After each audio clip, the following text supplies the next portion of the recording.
Hi friends, good morning. Welcome to my channel. ಇವತ್ತು ನಾನು ನಿಮಗೆ ಲೈನಿಂಗ್ ಬ್ಲೌಸು ಸುಲಭವಾಗಿ ಹೇಗೆ ಸ್ಟಿಚ್ ಮಾಡೋದು ಅಂತ ನಿಮಗೆ ಹೇಳ್ಕೊಡ್ತಾ ಇದ್ದೀನಿ.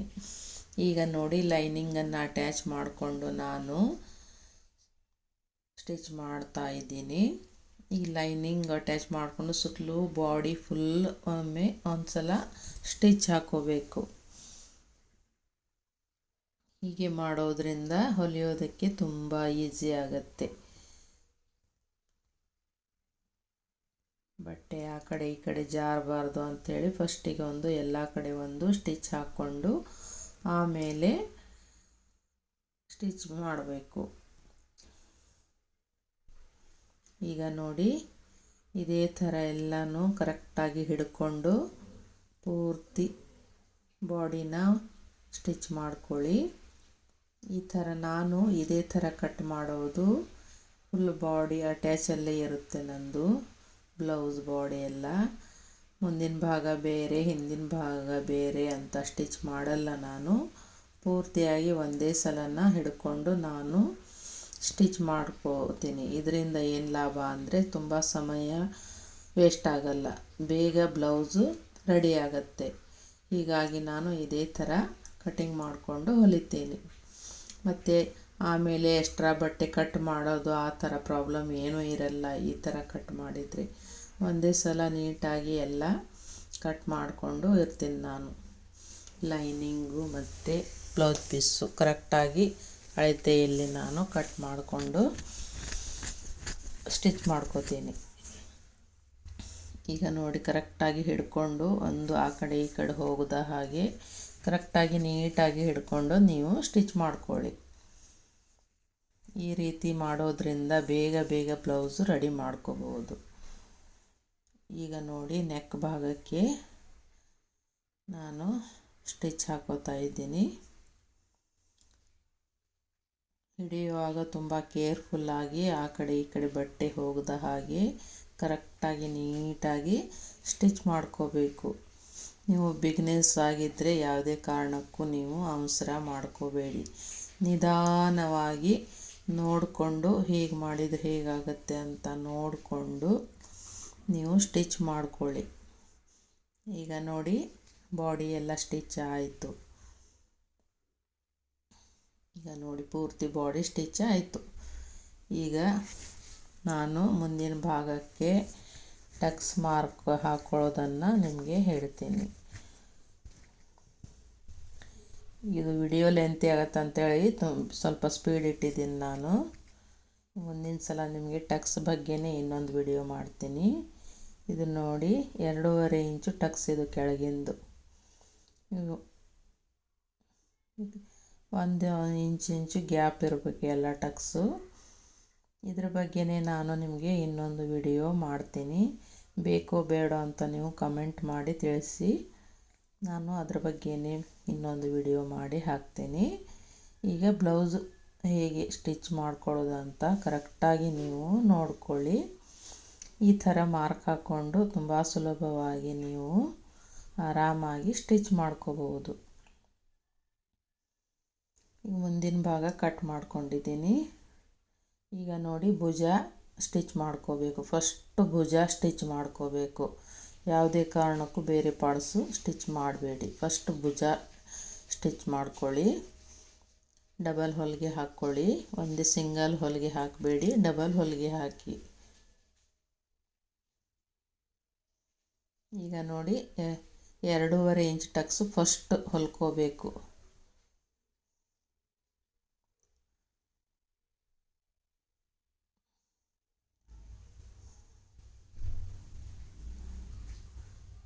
ಉದ್ದಕ್ಕೆ 2.5, ಅಗಲಕ್ಕೆ 2.5 ಇಂಚ್ ತೊಗೊಂಡಿದ್ದೀನಿ ನಾನು. ಆ ಟಕ್ಸು ದೊಡ್ಡ ಟಕ್ಸು. ಓದಿದ್ದೆಲ್ಲ 2.5 ಇಂಚಿಗೆ ಫರಕ್ ಇರುತ್ತೆ ಅವು.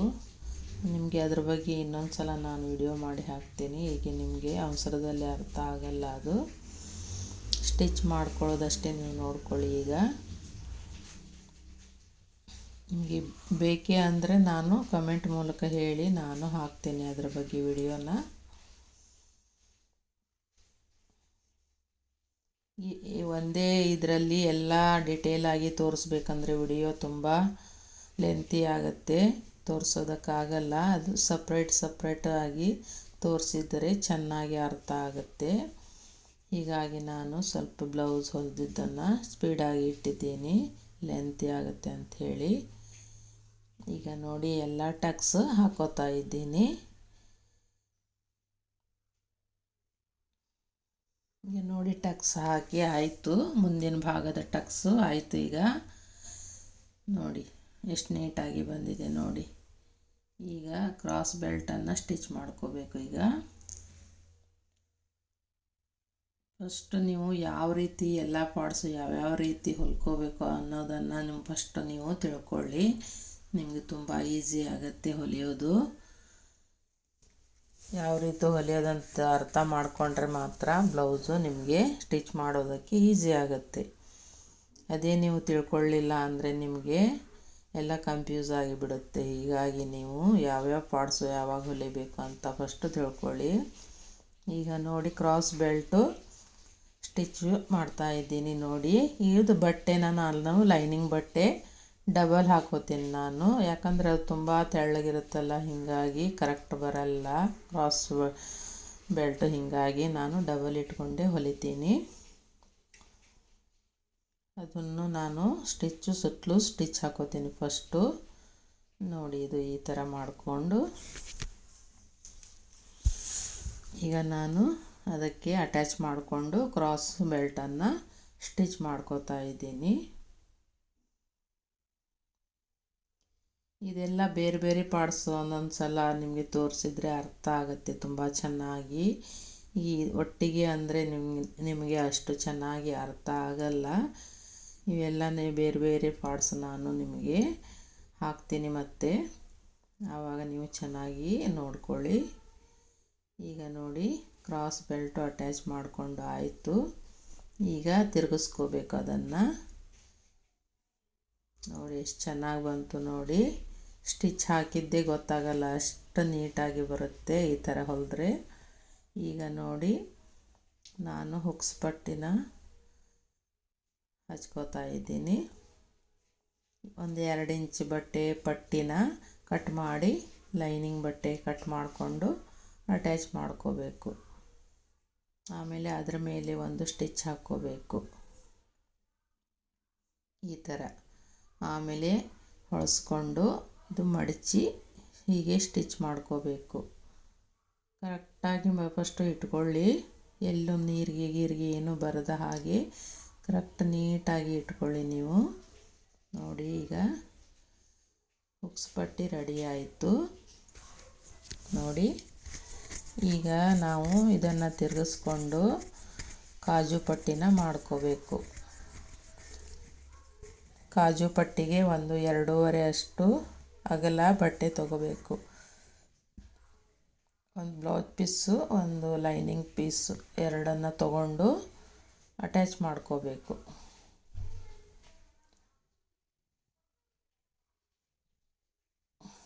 ಈ ಥರ ಅಟ್ಯಾಚ್ ಮಾಡಿಕೊಂಡು ಈಗ ನೋಡಿ ಕಾಜು ಪಟ್ಟಿನ ನಾನು ಸ್ಟಿಚ್ ಮಾಡ್ಕೋತಾ ಇದ್ದೀನಿ. ಈ ಥರ ಮಡಚಿ ಇಟ್ಕೊಂಡು ನೀವು ಸ್ಟಿಚ್ ಹಾಕ್ಕೋಬೇಕು. ಇನ್ನೊಂದು ಅದ್ರ ಮೇಲೆ ಇನ್ನೊಂದನ್ನು ಸ್ಟಿಚ್ ಹಾಕ್ಕೋಬೇಕು. 2 ಹೊಲಿಗೆ ಬರಬೇಕು, ಅಂದರೆ ಗಟ್ಟಿಯಾಗುತ್ತೆ, ನೀಟಾಗಿ ಕಾಣುತ್ತೆ. ಈಗ ನೋಡಿ ಆಯಿತು. ಈಗ ಬೆನ್ನಿನ ಭಾಗಕ್ಕೆ 1.5 ಇಂಚಷ್ಟು ನಾನು ಲೈನಿಂಗ್ ಬಟ್ಟೆನ ಕಟ್ ಮಾಡಿಕೊಂಡು ಸ್ಟಿಚ್ ಮಾಡ್ಕೋತಾ ಇದ್ದೀನಿ. ಈಗ ನೋಡಿ ಹಿಂದಿನ ಭಾಗ ಹೇಗೆ ಟಕ್ಸ್ ತೊಗೋಬೇಕಂತ ಈ ರೀತಿ 1/2 ಇಂಚು ಟಕ್ಸು ತೊಗೋಬೇಕು. ಉದ್ದ ಒಂದು 3.5-4 ಇಂಚು ತೊಗೋಬೇಕು. ಅಗಲಕ್ಕೆ 1 ಇಂಚು. ಭುಜದಿಂದ ಕರೆಕ್ಟ್ ಸೆಂಟರಿಗೆ ತೊಗೋಬೇಕದು ಟಕ್ಸು. ಈಗ ನೋಡಿ ಬೆನ್ನಿನ ಭಾಗಕ್ಕೆ ನಾನು ಈ ಪಟ್ಟಿನ ಜಾಯಿಂಟ್ ಮಾಡ್ತಾ ಇದ್ದೀನಿ. ಟಕ್ಸ್ ಎಲ್ಲಿ ಬರುತ್ತೋ ಅಲ್ಲಿ ಒಂದು ನೀರಿಗೆ ಹಾಕಬೇಕು, ಅಂದರೆ ನೀಟಾಗಿ ಆಗುತ್ತೆ. ಇಲ್ಲ ಅಂದರೆ ಕರೆಕ್ಟಾಗಿ ಬರಲ್ಲ. ಈ ಥರ ನೆರಿಗೆ ಹಾಕಬೇಕು ಟಕ್ಸ್ ಬಂದಲ್ಲಿ. ಈಗ ನೋಡಿ ಇದನ್ನು ಇಟ್ಕೊಂಡು ಸ್ಟಿಚ್ ಮಾಡಿ ಆಯಿತು. ಈಗ ಅದರ ಮೇಲೆ ಇನ್ನೊಂದು ಹೊಲಿಗೆ ಹಾಕಬೇಕು.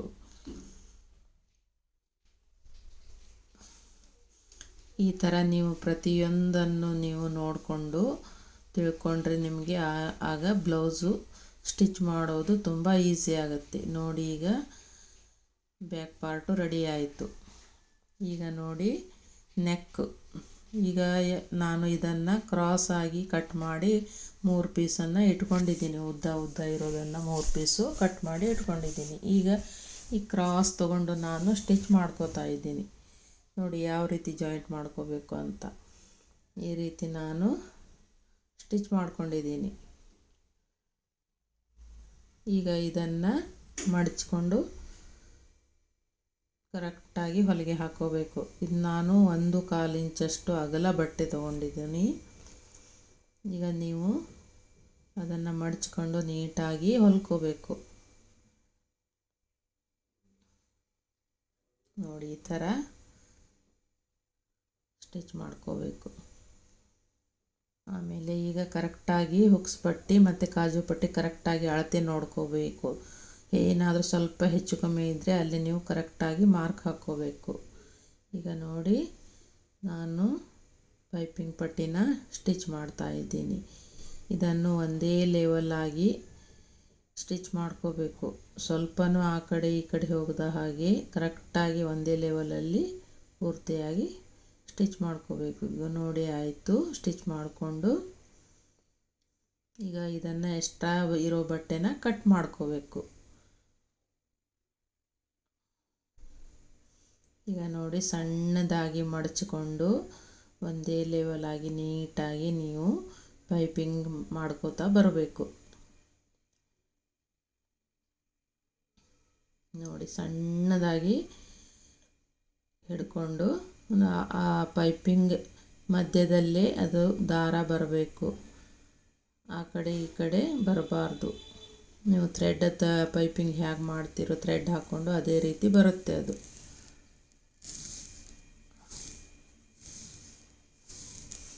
ಈಗ ನೋಡಿ ಸ್ಲೀವ್ ಸ್ಟಿಚ್ ಮಾಡೋದು ಹೇಗಂತ ನಿಮಗೆ ತೋರಿಸ್ತಾ ಇದ್ದೀನಿ. ಈಗ ನೋಡಿ ಒಂದು ಸಲ ಅಟ್ಯಾಚ್ ಮಾಡ್ಕೊಂಡು ಹೊಲ್ಕೊಂಡು ಆಮೇಲೆ ಅದರ ಮೇಲೆ ಇನ್ನೊಂದು ಹೊಲಿಗೆ ಹಾಕಬೇಕು.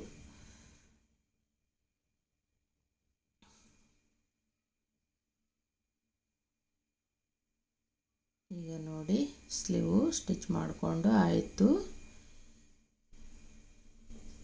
ಈಗ ಹೇಗೆ ಅಟ್ಯಾಚ್ ಮಾಡೋದು ಅಂತ ನಿಮಗೆ ತೋರಿಸ್ತೀನಿ. ಇದನ್ನು ಎಕ್ಸ್ಟ್ರಾ ಬಟ್ಟೆನ ಕಟ್ ಮಾಡ್ಕೋಬೇಕು ಕರೆಕ್ಟಾಗಿ. ನೋಡಿ ಇದೆಲ್ಲ ಕರೆಕ್ಟಾಗಿ ಬರಬೇಕು. ಫಸ್ಟೆಲ್ಲ ನೀವು ನೋಡ್ಕೋಬೇಕು ಅದನ್ನ ಕರೆಕ್ಟಾಗಿ ಇದೆಯಾ ಇಲ್ಲ ಅಂತ. 2 ಸ್ಲೀವನ್ನು ಇಟ್ಕೊಂಡು ಅಳತೆ ಕರೆಕ್ಟಾಗಿ ನೋಡ್ಕೋಬೇಕು. ಒಂದು ಹೆಚ್ಚು ಕಮ್ಮಿ ಬರೋ ಚಾನ್ಸಸ್ ಇರುತ್ತೆ. ಅದಕ್ಕಾಗಿ ನೀವು ಕರೆಕ್ಟಾಗಿ ಅಳತೆನ ನೋಡ್ಕೋಬೇಕು. 2 ಸ್ಲೀವ್ಸ್ ಅಳತೆ. ಈಗ ಅಟ್ಯಾಚ್ ಹೇಗೆ ಮಾಡೋದು ಅಂತ ನಿಮಗೆ ಹೇಳ್ಕೊಡ್ತಾ ಇದ್ದೀನಿ ನೋಡಿ. ಈ ಥರ ಹಿಡ್ಕೊಂಡು ಅಟ್ಯಾಚ್ ಮಾಡ್ಕೋಬೇಕು.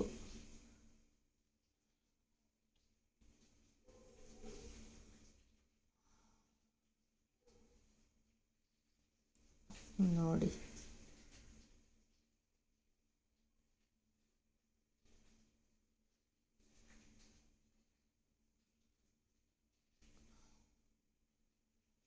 ಕರೆಕ್ಟಾಗಿ ನೀಟಾಗಿ ಹಿಡ್ಕೊಂಡು ಹಿಂಗೆ ಸ್ಟಿಚ್ ಮಾಡ್ಕೊಳ್ಳಿ.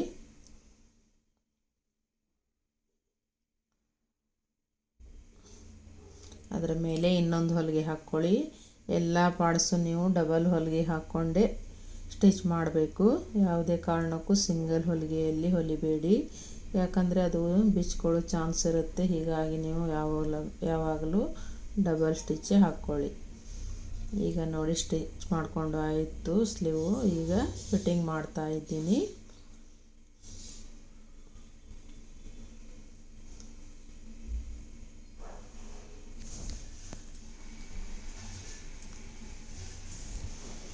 ಹೀಗೆ ಕರೆಕ್ಟಾಗಿ ಹಿಡ್ಕೊಂಡು ಫಿಟ್ಟಿಂಗ್ ಮಾಡ್ಕೋಬೇಕು. ಇದನ್ನು ಈ ಥರ ಸ್ಟಿಚ್ ಮಾಡಿಕೊಂಡು ಫಸ್ಟಿಗೆ ಆಮೇಲೆ ಅಳತೆ ಬ್ಲೌಸನ್ನು ಹಿಡ್ಕೊಂಡು ನೀವು ಕರೆಕ್ಟಾಗಿ ಅಳತೆ ತಗೋಬೇಕು. ಅಳತೆ ಬ್ಲೌಸಿಗೂ ಇದಕ್ಕೆ ಎಷ್ಟು ಡಿಫ್ರೆನ್ಸ್ ಬರುತ್ತೆ ಅಂತ ನೋಡ್ಕೋಬೇಕು. ನೋಡಿಕೊಂಡು ಅದರ ಅಳತೆ ತೊಗೋಬೇಕು. ಈಗ ನೋಡಿ 8 ಜಾಸ್ತಿ ಇದೆ, ಅದು 2 ಇಂಚು ನಾವು ಇಲ್ಲಿ ಫಿಟ್ಟಿಂಗ್ ಮಾಡ್ಕೋಬೇಕು. ಆಗ ಕರೆಕ್ಟಾಗಿ ಬರುತ್ತೆ. ಅಳತೆ ಬ್ಲೌಸಿಗೂ ಇದಕ್ಕೂ ಕರೆಕ್ಟಾಗಿ ಬರುತ್ತೆ. ಈಗ 2 ಇಂಚು ನಾನು ಫಿಟ್ಟಿಂಗ್ ಮಾಡ್ತಾಯಿದ್ದೀನಿ.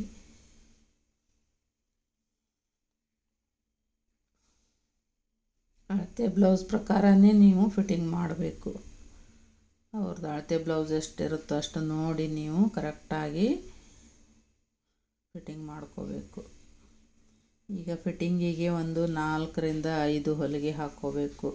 ಯಾಕಂದರೆ ಅವ್ರ ದಪ್ಪ ತೆಳಗೆ ಆಗೋ ಚಾನ್ಸ್ ಇರುತ್ತೆ. ಅದು ದಪ್ಪ ಆದಾಗ ಮತ್ತೆ ಬಿಚ್ಕೊಳ್ಳಿಕ್ಕೆ ಸೈಡಿಗೆ ಜಾಗ ಇರಬೇಕು. 2 ಇಂಚು ಜಾಗ ಇರಲೇಬೇಕು. ಅಂದರೆ ದಪ್ಪ ಆದಾಗ ಬಿಚ್ಕೋಬಹುದು, ಮತ್ತೆ ಸ್ಟಿಚ್ ಹಾಕ್ಕೋಬಹುದು. ಈಗ ನೋಡಿ ಫಿಟ್ಟಿಂಗ್ ಆಯಿತು. ಈಗ ನನ್ನ ಹತ್ರ ಓರ್ಲಕ್ ಮಷಿನ್ ಇಲ್ಲ, ಆದ ಕಾರಣ ನಾನು ಈ ರೀತಿ ಸಣ್ಣ ಸಣ್ಣದಾಗಿ ಕಟ್ ಮಾಡಿಕೊಂಡು ಡಿಸೈನ್ ಮಾಡ್ತೀನಿ. ಹಾಗೆ ಮಾಡೋದ್ರಿಂದ ಅದು ಎಳೆ ಉಚ್ಕೊಳ್ಳೋದಿಲ್ಲ, ಕರೆಕ್ಟಾಗಿ ಇರುತ್ತೆ, ಏನೂ ಆಗಲ್ಲ. ಈ ರೀತಿ ಡಿಸೈನ್ ಮಾಡ್ಕೋತೀನಿ ನಾನು. ನೋಡಿ ಬ್ಲೌಸು ರೆಡಿ ಆಯಿತು. ಮತ್ತು ಯಾವ ಥರ ನಿಮಗೆ ವಿಡಿಯೋ ಬೇಕು ಅಂತ ಕಮೆಂಟ್ ಮಾಡಿ. ಈ ವಿಡಿಯೋ ನಿಮಗೆ ಚೆನ್ನಾಗಿ ಅನಿಸಿದ್ದಲ್ಲಿ ಒಂದು ಲೈಕ್ ಕೊಡಿ ಮತ್ತು ಸಬ್ಸ್ಕ್ರೈಬ್ ಮಾಡಿಕೊಂಡು ವಿಡಿಯೋನ ಪೂರ್ತಿಯಾಗಿ ನೋಡಿ. ಮತ್ತೆ ಸಿಗೋಣ ಮುಂದಿನ ವಿಡಿಯೋದೊಂದಿಗೆ. ನಮಸ್ಕಾರ.